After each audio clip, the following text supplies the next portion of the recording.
কৃষ্ণ হরে রাম হরে কৃষ্ণ হরে ইয়ে মানে নমস্কার। হ্যাঁ, কি আপনি? ইয়ে মানে আপনি তো হিন্দু। ম্যাডাম, অনেক বিপদে পড়ে আপনার দৌড়ে আসছে। আমার মা অনেক অসুস্থ, কিছু টাকার জন্য আমি মায়ের চিকিৎসা করাতে পারছি না। যদি জাকাত ছাত্র কিছু টাকা দিতেন, হয়তো আমার মায়ের চিকিৎসাটা করাতে পারতাম। দয়া করে আমাকে ফিরিয়ে দিবেন না। এই শোনেন, আপনার এত কথা শোনার মতো সময় আমার নেই। আর আপনার সমস্যার কথা বলে কোনো লাভ হবে না, কারণ আমরা মুসলিম। আপনাদেরকে আমরা জাকাত ফিতরের টাকা দিতে পারবো না।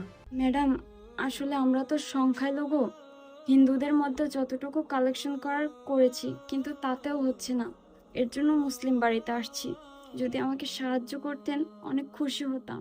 আর শোনেন, আমি আপনার মায়ের চিকিৎসার জন্য জাকাত ফিতরের টাকা দিতে পারবো না। আমাকে মাফ করবেন। তাহলে কি আমি আমার মাকে বাঁচাতে পারবো না?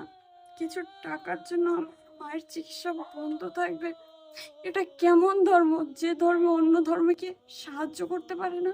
এই আপনার সমস্যা কি? আপনাকে আমি যেতে বললাম না? আপনি ধর্ম নিয়ে কেন কথা বলছেন?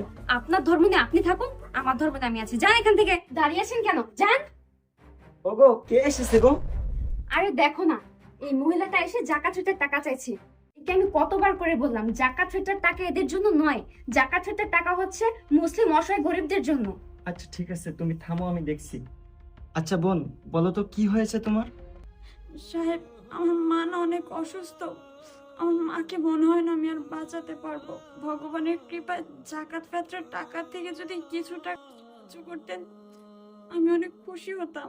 দেখো, মানুষ মানুষের জন্য আর জীবন জীবনের জন্য। যদি কোনো ব্যক্তি কখনো ক্ষতিগ্রস্ত হয়ে কারোর দুয়ারে আসে, কখনো তাকে ফিরিয়ে দেওয়া উচিত না। তুমি জানো, আল্লাহ রসুলের কাছে যদি কেউ কখনো কোনো মুশরিক ব্যক্তিও আসতো, আল্লাহ রসুল কখনো কাউকে ফিরাতেন না। আর তুমি এটা কি শুরু করেছো বলো তো? এ ধর্ম সে ধর্ম, এটা তো বিষয় না। বিষয় হচ্ছে মানুষ মানুষকে সাহায্য করবে, এটাই মানুষের নিয়ম। তাছাড়া দেখো, তুমি যে কথাগুলো তাকে বললে, তুমি কিন্তু আমাদের ইসলাম ধর্মকে ছোট করলে।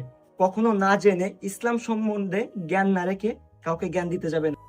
আর তাছাড়া দেখো, তুমি এত সময় ধরে তাকে যে কথাগুলো বললা, তুমি কিন্তু ইসলাম ধর্মকে ছোট করেছো। এজন্য ইসলাম সম্পর্কে কোনো কিছু না জেনে কাউকে জ্ঞান দিতে নেই, ঠিক আছে? এই যে বোন, এ নাও, এখানে 10,000 টাকা আছে, তুমি তোমার মায়ের চিকিৎসা করো, যাও।